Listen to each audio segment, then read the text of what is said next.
사사기 5장의 내용에서는 당시에 가나안의 왕이었던 하솔, 가나안 왕이었던 야빈, 하솔의 왕이었던 이 야빈을 대파하게 된 이후에 하나님의 구원을 찬양하고 노래하는 이 찬송시가 기록되고 있습니다. 소위 드보라와 바락의 찬송이라고 부르는 내용들이 이 5장에서 소개가 되고 있어요. 오늘 이 내용들은 20년 동안 하나님의 백성들을 괴롭혔던 이 가나안 왕 야빈에 대하여 하나님께서 당시의 여사사였던 드보라, 또 그를 함께 도왔던 바락이 일어나서 큰 승리를 거두게 하시는 그 하나님의 손길에 대해서 감사하고 노래하고 찬양하는 내용들이 잘 담겨 있습니다. 그들이 20년 동안 압제를 당하게 된 이유는 결국 무엇 때문이었느냐? 결국 그들이 하나님이 아닌 다른 신들을 섬겼기 때문이다. 그 이유를 분명히 말해주고 있습니다. 그러한 일로 인해서 20여년 세월을 이방 나라의 압제를 받게 되면서 결국 이스라엘 자손들이 그때 비로소 여호와께 부르짖었고 그 부르짖음을 들으셨던 하나님이 그들 가운데서 사사를 일으켜서 이런 구원의 은혜를 베푸셨다는 것을 보여줍니다. 오늘 내용들 앞부분의 내용을 보면 찬양으로 화답하는 그런 모습이 소개되고 있습니다. 한번 보시죠. 2절에 가서 보면 이스라엘의 영솔자들이 영솔하였고 백성이 즐거이 헌신하였으니 여호와를 찬송하라. 너희 왕들아 통치자들아 들으라. 곧 내가 여호와를 노래할 것이요 이스라엘 하나님 여호와를 찬송하리로다. 하나님께서 자기 백성에게 베푸신 이 혁혁한 구원과 승리를 기뻐하면서 그 일을 이루어 주신 여호와 하나님을 찬양할 것이다. 찬양하겠다 하는 그런 내용들을 이제 표현을 하면서 찬송을 시작하게 됩니다. 하나님의 구원의 역사가 과거에서부터 계속되었다고 하는 사실들을 상기시키면서 옛적에도 하나님이 그렇게 하셨는데 이제도 하나님이 그렇게 하셨음을 찬송합니다. 3절 이하의 내용을 쭉 보게 되면 4절 이하에 보면 주께서 세일에서부터 나오시고 에돔 들에서부터 진행하실 때 땅이 진동하고 하늘이 물을 내리고 구름도 물을 내렸나이다.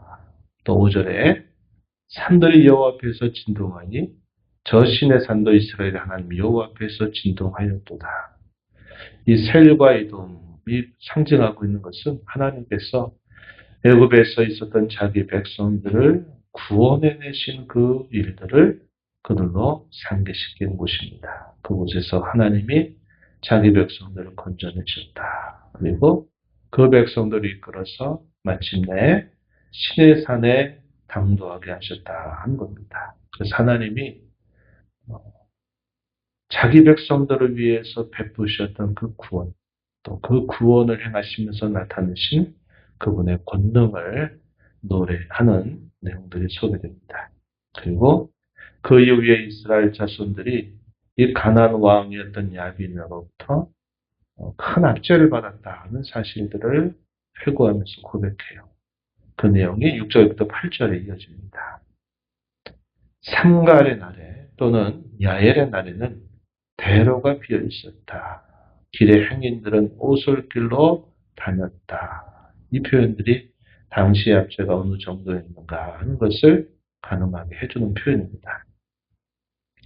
큰 길로 사람들이 다닐 수 없었다고 말해요. 그리고 그들이 어디를 가려면 조그만 오솔길, 그런 길들을 따라서 움직여야만 됐다 하는 것은 당시에 이 야빈이 얼마나 이스라엘 자손들을 극심하게 괴롭혔는가 하는 것을 보게 하는 부분이죠. 우리가 어제 읽었던 사사기 4장에서 당시에 이 가나안 왕 야빈이 철병거 900대를 가지고 있었다고 했습니다. 철병 900대. 오늘날로 말하면 마치 그런 거죠.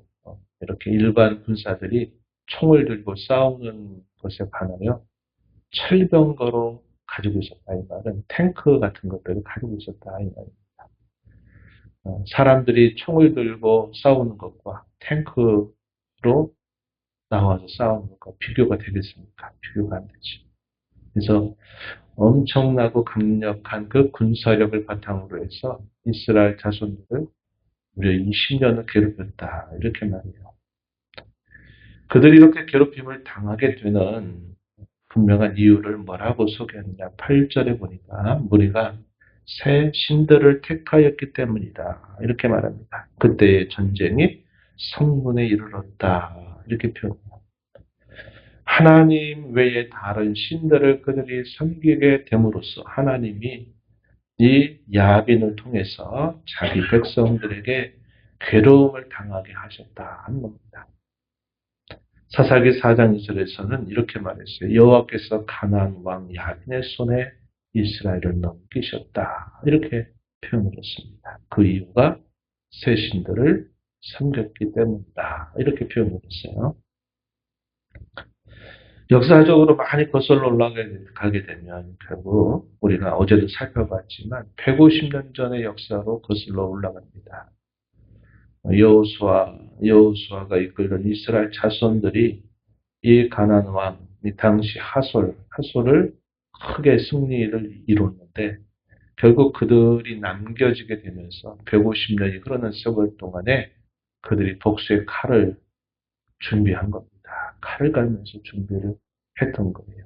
그리고 또 이스라엘 여호수아가 각 지파에 나누어 지파를 분배해 주면서 그 지파에 남겨 있는 그러한 잔존 대적들을 쳐서 파라 하는 이런 명령을 내렸음에도 당시 이스라엘 자손들이 그것을 그대로 내버려 둔 겁니다. 그랬더니 그것이 큰 화를 이끌게 되는 엄청난 세력으로 강해져서 그들의 옆구리에 마치 채찍이 되고 눈에 가시거리처럼 되더니 나중에 결국 그들에 의해서 큰 괴롭힘을 당하게 된 것임을 우리는 알게 됩니다. 그래서 이러한 압제 가운데서 하나님께서 자기 백성들을 불쌍히 여기셔서 구원의 승리를 가져다 주셨다고 말하면서 다양한 계층들을 다 불러들여서 여호와께서 행하신 이 의로운 일, 이 구원의 일을 전하고 노래하라 촉구하는 것입니다. 9절 이하에 보면 흰 나귀를 탄 자들, 양탄 자에 앉은 자들, 길에 행하는 자들, 활 쏘는 자를 멀리 떨어진 물 깃는 곳에서도 여호와의 공의로우신 일을 전하라 이렇게 촉구했습니다.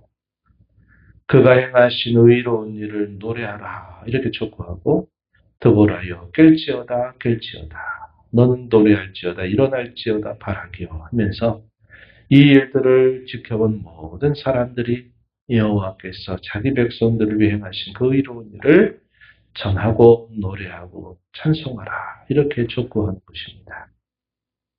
이들의 이 큰 전쟁에서의 승리는 어디에서 이루어졌느냐 할 때 이 기송강 앞에서 이루어진 일이었습니다. 그 기송강이 대적들의 움직임을 가로막아 버려요. 그러면서 하나님 백성들에게 놀라운 승리를 안겨주셨습니다. 그래서 이 찬송의 내용 중에 13절부터 22절에 이런 내용에서는 기송강 전쟁에서 큰 승리를 거두게 하신 일들을 회고하면서 하나님의 승리를 또 기뻐하는 모습이 소개되고 있습니다. 우리가 어제 읽었던 사사기 4장 6절과 7절 말씀을 한번 다시 가서 보면 이렇게 하나님이 승리를 약속하시면서 명령 내리신 말씀이 있어요. 다시 한번 보시면은 이렇게 표현했습니다. 4장 6절 7절에 보면 드보라가 사람을 보내어 아비노함의 아들 바락을 납달리 게데스에서 불러다가 그에게 이르되 이스라엘의 하나님 여호와께서 이같이 명령하지 아니하셨느냐 너는 납달리 자손과 스불론 자손 10,000명을 거느리고 다볼산으로 가라. 7절 내가 야빈의 군대장관 시스라와 그의 병거들과 그의 무리를 기송강으로 이끌어 내게 이르게 하고 그를 내 손에 넘겨주리라 하셨느니라. 납달리 자손 스불론 자손 10,000명을 거느리고 다볼산으로 가고 그들을 기송강으로 이끌어내라는 겁니다. 철병거 900대를 거느리고 그들이 전쟁에 나서요. 그런데 기송강으로 그들을 유인하라는 겁니다. 거기서 유인 아니면 어떻게 되느냐. 그 철병거를 이끌던 그런 말들이 이 강의 범람이나 이 강의 앞에서 그들이 움직이지를 못하게 되는 꼴이 됩니다. 그러면서 오히려 그들이 가지고 있었던 이 철병거가 강력한 무기가 되는 게 아니라 마치 진흙구덕에 빠져버린 꼴이 되는 거죠. 우리가 얼마 전에 벌써 몇 년이 됐습니다만 이 우크라이나 전쟁에서 어떤 일이 있었습니까? 그들이 계절이 바뀌게 될 때 그들이 이렇게 그들이 움직이게 되는 이 통로나 밭 같은 것들이 지둑구덩이처럼 바뀌어버리니까 그 강력한 탱크들이 거기를 지나가지 못하고 거기에 빠져버린 겁니다. 아무리 강력한 무기인들 뭐합니까? 거기를 통과할 수가 없게 됩니다. 그러니까 이 우크라이나를 쉽게 봤던 그 전쟁이 끝난 게 아니에요. 끝나버리지 않습니다. 마치 그와 똑같아요. 그 옛날 하나님께서 이스라엘 백성들을 이끄셔서 홍해바다 앞에 있을 때 이 바로의 마음이 또 바뀌면서 병거를 이끌고 이스라엘 자손들을 향해서 막 돌진합니다. 이 당시 애굽의 병거가 강력하거든요. 그런데 이스라엘 자손들은 홍해바다 앞에서 갈 수도 없고 또 그렇다고 병거들이 쫓아오는 뒤로 물러갈 수도 없는 상황에 하나님이 여호와께서 자기 백성들을 위해서 하시는 구원을 보라. 그래서 이 바다의 길을 열어가지고 이스라엘 자손들이 바닥을 땅을 건너가듯이 통과하고 병거들이 어떻게 할까 머뭇거리다가 거길 무땅으로 바다 밑을 걸어가는 걸 보면서 병거가 그곳을 따라서 들어갑니다. 근데 어떻게 하세요? 하나님 자기 백성들이 가는 곳에는 밝게 비춰서 갈 길을 인도하시고 그 병거가 뒤따라올 때는 흑암으로 그들을 덮어버리고 그리고 이스라엘 자손들이 지나가면서 만들어졌었던 그 바닷길이 그들이 닿으면서는 다시 거기가 본 바다로 회복이 되니까 그들이 병거를 가지고 와서 이스라엘 자손들을 잡으려고 하지만 어떻게 할 수 없는 겁니다. 그래서 그들이 바다 가운데 수장되는 일이 있게 돼요. 그래서 그때 이 애굽의 병거들을 어지럽게 했다, 혼란스럽게 했다 하는 표현을 어제 우리가 읽었던 4장 2절에서, 4장에서 살펴본 거죠. 하나님이 이때도, 이 드보라 시대 때도 이렇게 하나님이 큰 구원을 베푸셔서 철병거가 도리어 그들이 망하게 되는 화근이 되도록 하나님이 역사하셨다는 겁니다. 그것이 바로 기송강 전쟁에서 벌어졌던 혁혁한 승리의 모습이었다는 거죠. 13절에 보면 여호와께서 강림하셨다 이렇게 표현하고 처음에 우리가 봤던 것처럼 납달리 자손과 스불리 자손 10,000명으로 시작했던 이 전쟁에 남은 이스라엘 지파들이 함께 참여하게 되면서 한 40,000명 정도의 군사를 이루게 되었다고 표현을 해주었습니다. 그때 어떤 지파들이 참여했느냐? 에브라임 지파, 베냐민 지파, 므낫세 지파, 또 이사갈 지파까지 이렇게 참여를 했다는 거예요. 여호와의 전쟁에 그들이 함께 합류하면서 그 승리를 그들이 함께 거두게 됐다는 겁니다. 그러나 반면 15절 하반절 이하에 보면 어떤 지파들은 방관했어요. 참여하지 않았다고 말합니다. 15절 이하에 보면 뭐라고 표현하느냐. 이 베냐민 지파 보면